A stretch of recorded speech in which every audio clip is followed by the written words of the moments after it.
Hello, everyone. This is your podcast on the next um, component of the organic compounds unit for biochemistry. And obviously, this is on lipids, which are the things you see in the lower left on the screen. Fats, oils, waxes, butter is a great example. And on the right, you see a pretty self-explanatory picture of a a mouse with a lot of lipids. Okay. Now, let me make one little adjustment. Okay. Everything in here in this picture is related to lipids in some way or the other. Wax, oil, wax in the candle, oil here, and various types of butter and so on. Like carbohydrates, lipids are composed of those three elements, carbon, hydrogen, and oxygen, but in different ratios than we find with carbohydrates. They are, in fact, composed of really long hydrocarbon chains, and those are really the important parts of these molecules. I'm going to sneeze. Really sorry about that, but I'm going to try to make it through. Okay, so the major types, already said, fats and oils. Phospholipids, have not mentioned this one. This one's really important because these are the things that membranes are made out of, and membranes are everything with regard to life. They're the foundational structures of cells that make them separate from their environment. So very important. Steroids, scary picture, are also a member of the lipid group, and waxes, which we already mentioned. Lipids have a lot of important functions. The first and foremost with regard to these is energy storage. They are very efficient at storing energy, and that's because of all those carbon-hydrogen bonds we've seen, and we'll talk about that. Fat cushions the body organs. Insulation, keeping an animal warm. Obviously, blubber is the classic example. Animals living up in the Arctic would need that quite a bit. Waterproofing. This duck, if you look here, you can see the water just beating up on the surface of his feathers. It won't penetrate, and that's because he's got a gland probably somewhere right back there underneath his feathers, and when they're preening, they will rub their heads on that gland, get oil on their heads, and rub it all over their feathers, and the water just beads up and won't penetrate. So they can be swimming around, and we'll see them swimming around this winter, doing great, and surviving in very cold temperatures in the water because those feathers are so well protected with oil, and they don't get saturated. Cell-to-cell communication. This is a really important topic here. Cells and organisms have to communicate with each other, and lipids play a really important role in that.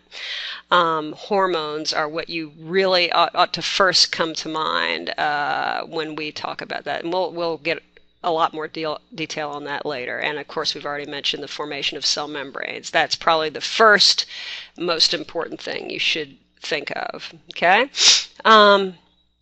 Basic structure. We spent a lot of time with carbohydrates and the general macromolecule little talking about the formation of polymers. But polymers were monomer connected by covalent bonds. And naturally, now we're going to find something that doesn't really follow that rule, yet it's one of the important macromolecules. They aren't like this little choo-choo train with little cars all in a row, okay?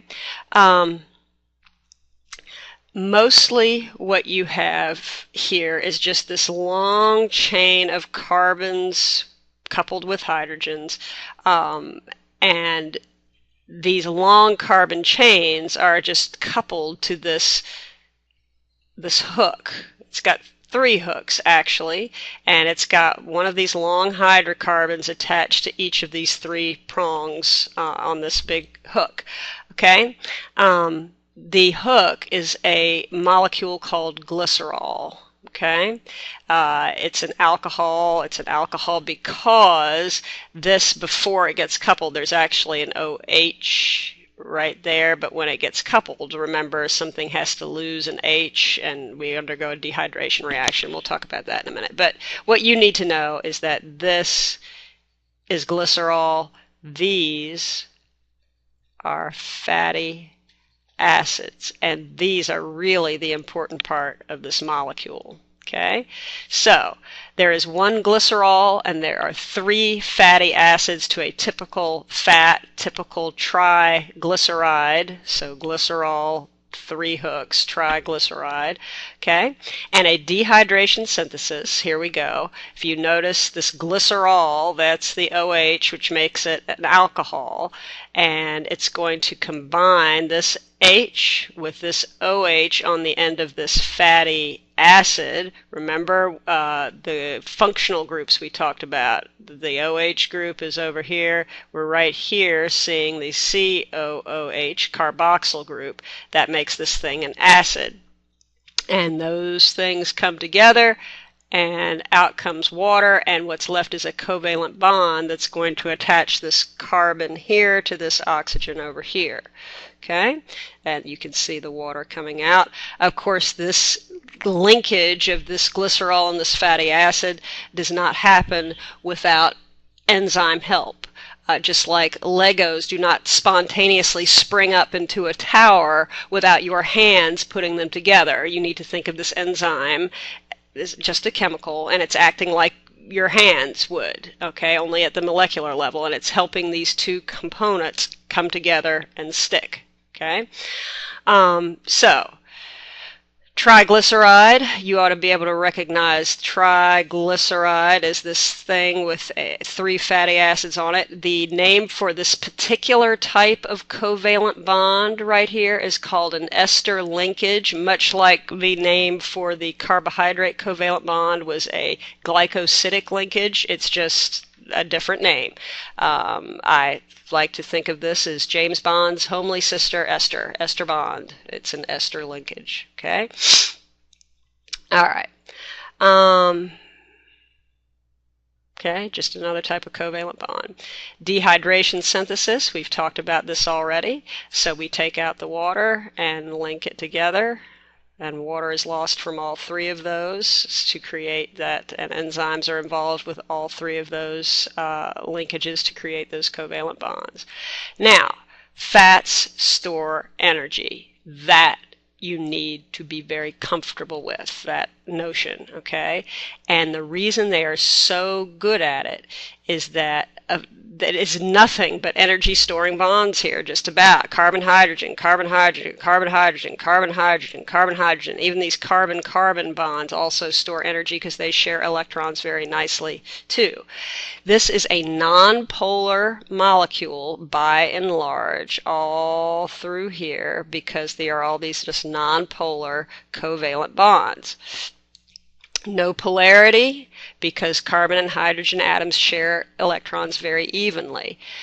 Because there is no polarity here and they are the electrons are shared very evenly, this molecule, these fatty acids, tend to be hydrophobic, meaning water is not interested in them. Remember the oil and water that we shook up in class? The water is not interested in these things. It would prefer to bond to itself. Okay? Now, it is highly concentrated energy storage because of all those carbon-hydrogen bonds. Twice the energy in an equal volume of carbohydrate.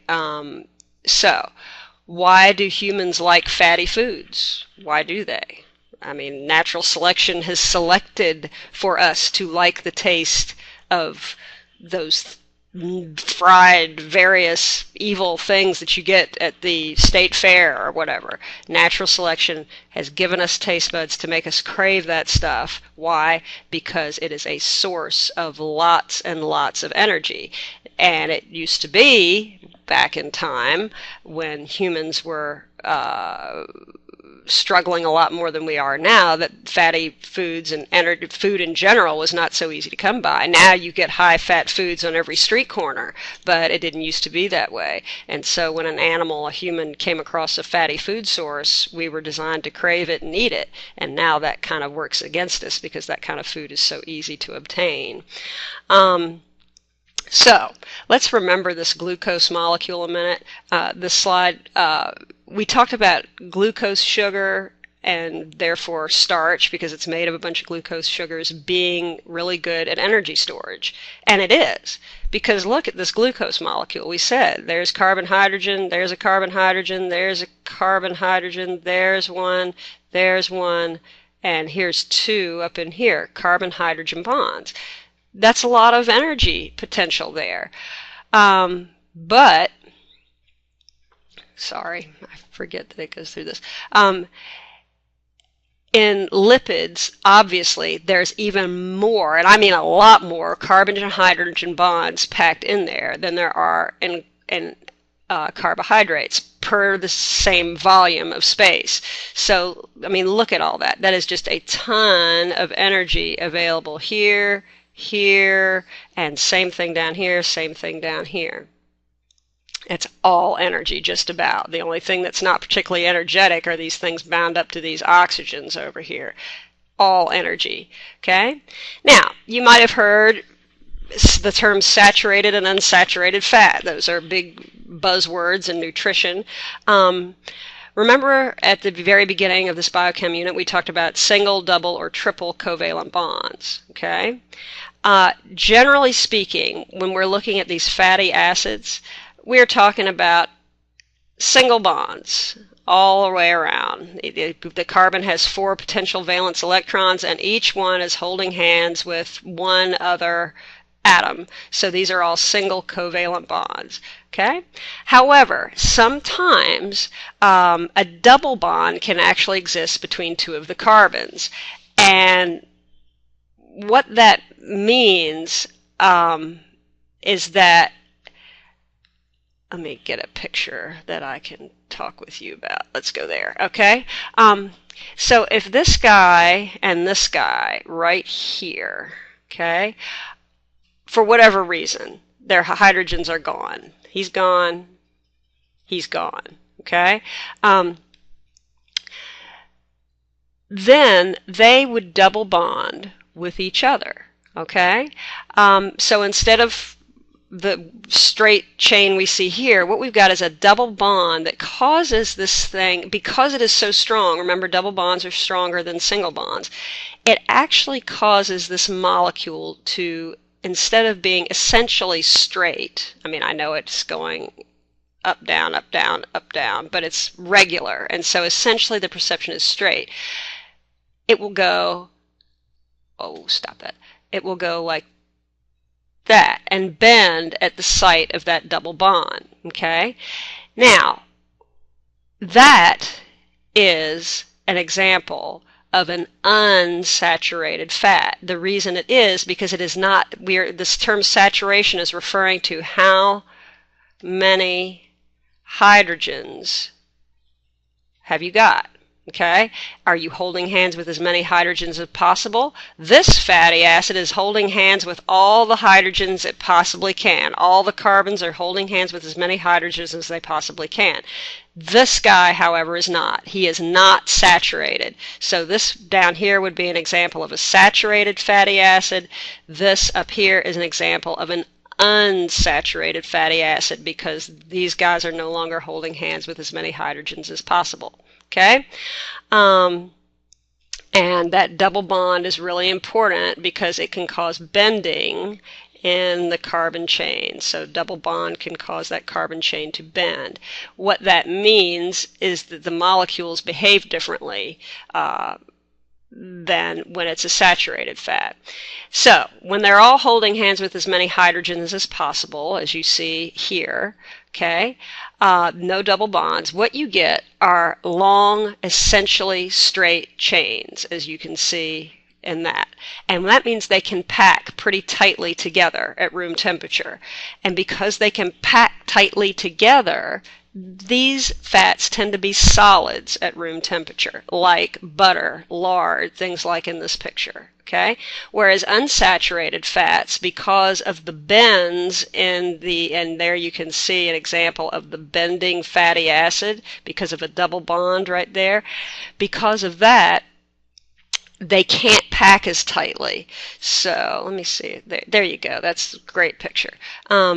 This is bent, and it's bumping into this one that's bent, which is bumping into this one that's bent, and they can't pack as tightly, which means at room temperature they tend to be liquid still because they cannot get as tightly packed as those saturated fats. Okay? So oils and things like that would belong in this category. Okay? So monounsaturated and polyunsaturated, those are just referring to how many unsaturated bonds do you have, just one pair or more than that. Okay, so that's kind of a summarizing picture for saturated and unsaturated fats. Now, phospholipids, these are the things of which cell membranes are made. It is made of a glycerol, which you see right here. Notice it's 1, 2, 3 carbons, that's glycerol. But instead of another fatty acid coming off down here, what we have is one of these glycerol hooks has had a phosphate group. Remember those functional groups we talked about? Well, this is a phosphate group right here hooked onto the end, and these carbon things, we don't really need to worry about that. This is the part that is of interest of us. So what we've got is glycerol, fatty acids, 2 of them, just 2, not 3, and that phosphate group in place of one of those fatty acids. Now, why this is important is that this has a negative charge. Now, who do we know that likes to interact with things that have charge? Good old H2O. Water likes to interact with those things. Okay? Now, we call this end of the molecule the phosphate, or because it is charged, the polar head. Okay, and this end is the fatty acid or non-polar tails.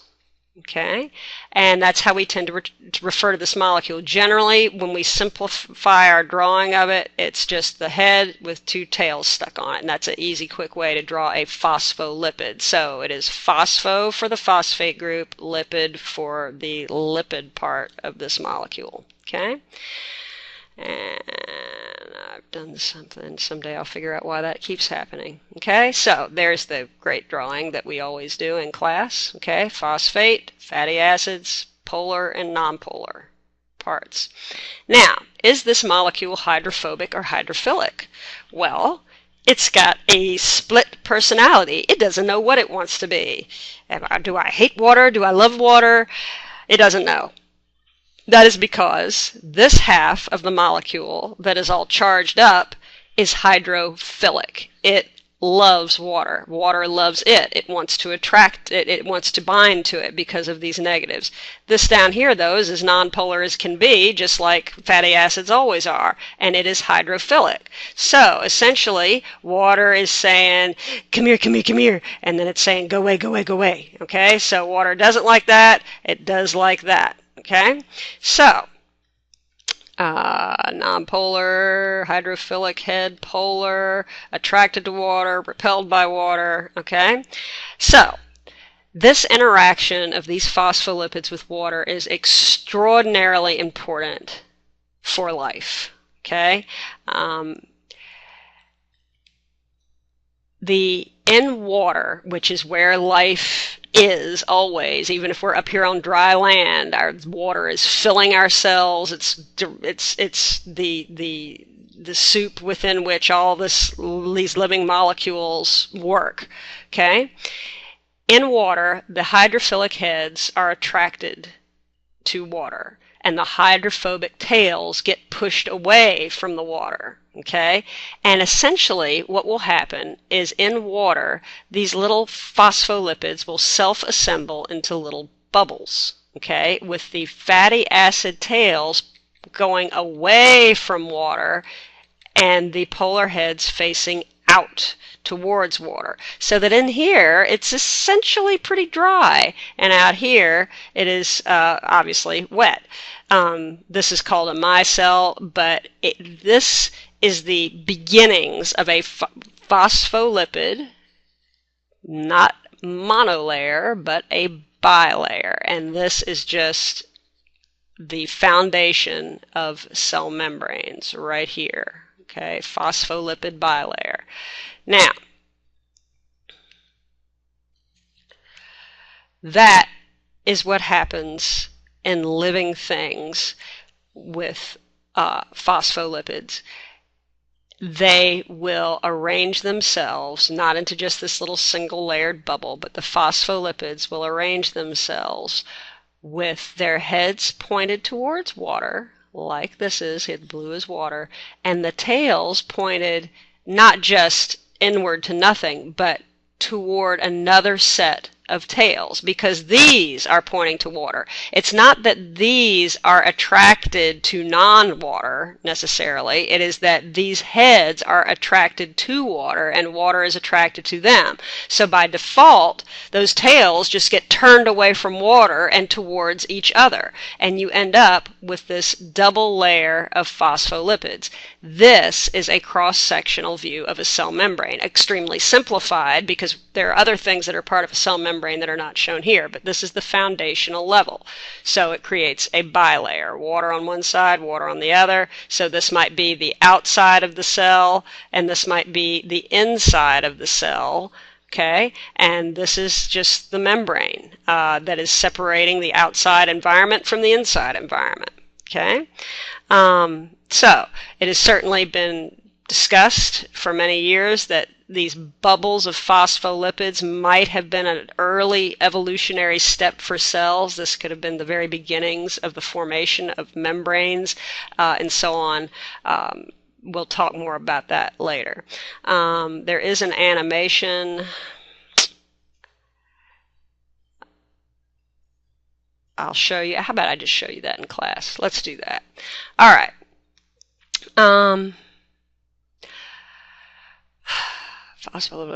Okay.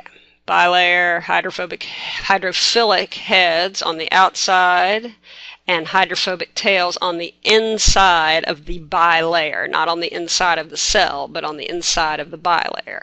And that's what we're talking about right here. And this is a bit more of a realistic version. As you can see, other things kind of embedded in the cell membrane, and we'll talk more about those later on. Okay, so all right, this is important. Phospholipids create a barrier in the water, defining the outside of a cell from the inside of a cell, basically making a separated compartment. And that it really is the beginning of a living thing, is to have some compartment that is separate from the environment. Okay? And soap. We'll talk about soap in class too. All right. Steroids. This is another type of lipid molecule. Now, this obviously, because this is a picture of a steroid down here, completely defies the good old glycerol, fatty acid model of a lipid that we've talked about. This is another model of a lipid that you need to know. And you need to be able to recognize that something with a carbon ring, remember, each bend is a carbon. They're just not showing you that it's a carbon, okay? Each bend is a carbon, carbon, carbon. And when you see a 4-carbon ring structure like this, okay, I don't care what jazz it's got hanging off of those carbon rings. Do not care. this is a steroid. And 9 times out of 10, it's going to be cholesterol, because that is the foundation of all steroid lipid molecules, is cholesterol. Okay? Now, 4 fused carbon rings plus, who knows? We can make all kinds of different steroids depending on what little decorations we hang off of our carbon ring structure here. We can make all kinds of groups. It depends on what functional groups we hang off of the steroid foundation. Okay? So different structures create different functions. Cholesterol and the sex hormones. Hormones, not all hormones, all lipid steroid hormones are based on this motif, this pattern. There are other hormones that are proteins that are not. This is cholesterol, and I shouldn't have zipped away from that so quickly. You need to know this, okay? Cholesterol is a really, really important component of cell membranes, animal cell membranes.